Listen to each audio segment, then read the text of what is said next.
Good afternoon, everyone, and welcome to Stock Market Today. It's Coram and Ed Carson here with a look at the action in today's session, Wednesday, May 10th, where we saw a strong close, especially for the Nasdaq, with tech leading the gains today, Ed. Yeah, the gains were somewhat narrow with mega caps and the Nasdaq leading the way. So it's a little bit difficult to interpret, but I want to take a look at Google, Flywire, and Axon Enterprise. All right, we'll do that. First, let's take a look at the major indexes. So we've been talking about the last several weeks, how we've been wanting a breakout above this 12 to 70 level, or even a more recent high. And we did get that today, Ed. We started out strong, then we faded. We can see this on an intraday chart. I mean, that's some yo-yo roller coaster type action, and almost gave all of it back at one point, and then roared into the close. So, how should traders be interpreting today's action? Yeah, it's hard. You have to look at a lot of different things because if you look at the Nasdaq, ultimately, hey, it was a strong day. Volume appeared to have picked up nicely versus the prior day, so a pretty solid day above here. But other indexes, not so much. Equal weights, even less so. Market breadth, it was okay, but it didn't feel like, wow, this was a breakthrough day. I mean, it was like, like, oh, okay, advancers beat decliners, but it wasn't like, boom. So, I think investors could have nibbled, but they could have been nibbling for the last few days, and maybe it worked, maybe it didn't, depending on what you did. It's just a tricky market. I still think staying cautious and being relatively slim or modest exposure is probably the way to go right now. Right, because lately breakouts have not been working. Is this the breakout that's going to work for the market? We'll have to see, because I think that's the big question here. Do we buy the breakout or do we fade the breakout? Yeah, and I think once we look at the other indexes and some of these ETFs, it'll be a better reason why there's reason to be cautious here. Well, with that, let's now take a look at the S&P 500. Finding support around its 21-day line, but not a decisive breakout for the S&P. And while we're here, we can also take a look at RSP. This is the equal weighted S&P 500 ETF. This does not look too great. Yeah, just on the S&P, it's like nice, but it's not confirming. And there's been a little divergence with the Nasdaq. It made not much. I don't want to overstate that. And RSP, I mean, it went back and forth. It did come off lows, but it closed fractionally lower. The Nasdaq's up 1% to new 2023 highs. The equal weight S&P is below all its moving averages. That's reflective of the longer term, market breadth issues that we have. Yes, and another example of that is QQQ, which has been already in new high territory for a while, easily clearing its February high quite a while back. But here's a look at QQEW to compare. Up today, but not as strong of a move, trying to get above a trend line. So we still want to see some improvement here on the breadth front, but I think this is underscoring that that large cap tech has been the place to be, and it seems like it, at least for now, continues to be that place. And just one other point is that some of the biggest winners in the Nasdaq 100 were some beaten down but trying to rally software names, and they're coming back, and that's fine. But there weren't too many stocks that were in position, really breaking out without a handful of earnings gap ups. So that just one more reason. It's just been difficult to find things to buy when it's mega caps and some stocks below or just above their 200-day lines.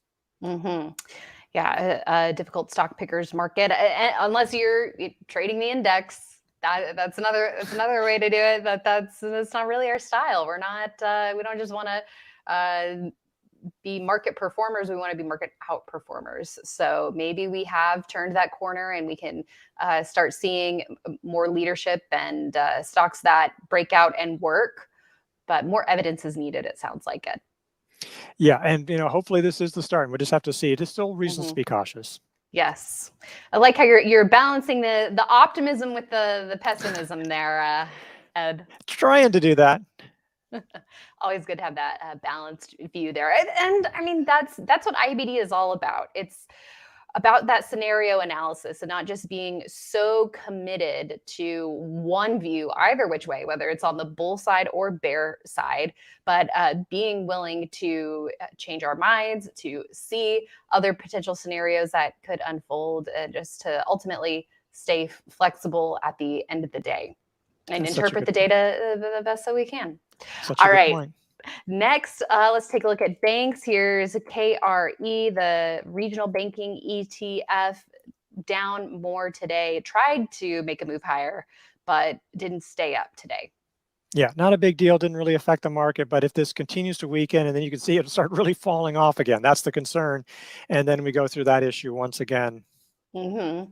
And now let's take a look at SMH. Chip stocks tried to participate a bit here today, a gain of about 0.8%. We could potentially soon see an early entry here for SMH. The speaking of participation and the leadership, pretty narrow leadership right now, it seems like in the chip sector. Would you say, Ed?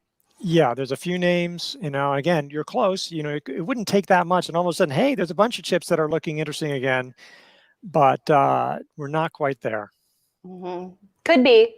We're looking at this almost every day. So one of these days might show us something promising. What does look promising, though, is what we're seeing in technology and the software sector. On IBD Live, we were mentioning how we looked at way more software sector names in a row than we have in a very long time. And not all of them were actionable. Not all of them were in established uptrends. But to see broad improvement in the group is notable.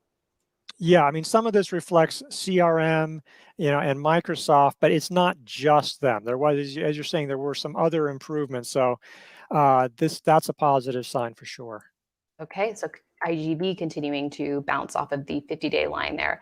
Okay, let's take a look at Google. This is one mega cap tech stock that did flash a potential entry this week. It looked like it was going to yesterday, but ended up reversing lower, but not today. A pretty strong close with a gain of over 4%. Strong volume behind the move as well. So getting above this 108, 109 level here on a bottoming base. So seeing some nice strength here today for Google. However, this has been not the best performing mega cap stock. Microsoft, as you mentioned, Meta, even Apple, and arguably, Netflix as well. It had a bottoming base a number of months ago. All of those are performing better than Google, but that doesn't mean Google can't work now too.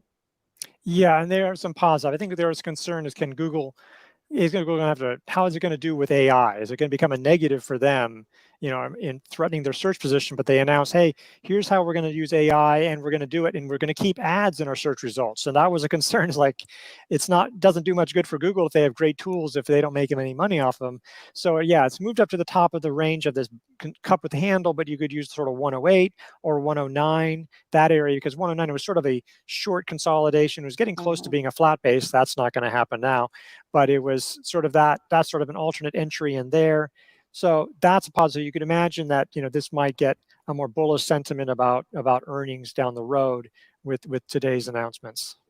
And where it finished was roughly 5.5% above the 21-day line, almost 9% above the 50-day line, and 6.6% above the 10-week line. So not too far out of there when you're looking at how extended it is above the 10-week. Yeah. Okay, next on our list, let's take a look at FLYW.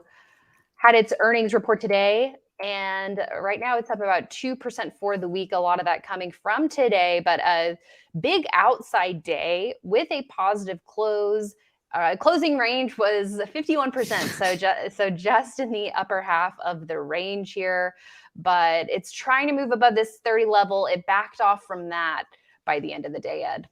Yeah, you could probably could have used Monday's high maybe as a way to get, from using as a bounce off the 50-day line, just to get a little bit about that area. And that would also be above, again, like the 29 area, the prior buy point. If you look intraday, this one had some pretty big swings up and down. So it was up, it was down, it was up, and it was down. It's just tricky. I mean, it would be, if you took a position, you might be down on it because it was moving out of some areas. It could still very much work, but it does show you how difficult it is. It also shows you this is definitely a situation where why you don't want to buy right at the open, because this one came well off of that. There was this is a good area. Payment stocks, a number of them are working, had a pretty strong earnings report. So definitely one to watch. Maybe you can move higher tomorrow. Good point there, Ed. Okay, now let's take a look at Axon, an earnings loser today by a large amount, down to 15%. Heavy volume on the downside move. We did, however, point out some potential warning signs ahead of the earnings report. If you look just a couple of days ago, it did have a pretty weak close on 5.3. The volume, we were talking about that being added, to the S&P 500. So it's not as much of the volume there, but just the weak close on this rebound. And if you look the week before that, it closed over 2% below the 10-week line after a run. And that is an IBD sell signal, Ed. So hopefully not too many traders were in this one. Yeah, it was not, some of that action was, but I can certainly understand why they would have stayed, because it was not terrible. And that 5.3 wasn't great. I mean, the market was selling off. So you say, well, it closed higher. I mean, it would have been easy to do if you had a good cushion to say, I'm going to stay in this. And the thing is, it's just, there were some signs. And of course, with the market sideways and struggling in early May, it's not surprising. So yeah, there were, if this would have taken off 8% today, I don't think anybody would have said, wow, that's shocking, because you would have said, look at that consolidation for several weeks. So it's just, you have to be very cautious in this market. And I think that this is why earnings season is past, but if earnings are coming up on your positions, you definitely have to really think about how much cushion you have. What are you willing to take? There were some big winners today, but there are still stocks like this. Sometimes with some positive, there's I see the negative. I remember Justin talking about it, but it didn't look that negative to me heading right into earnings. So you're right. There were warning signs, but they were pretty subtle. They were pretty subtle. And again, but I can certainly see it. But it's just, that's just so tricky. Yeah. There's a lot of these, and so I think that it's just that kind of market. It's not a forgiving market.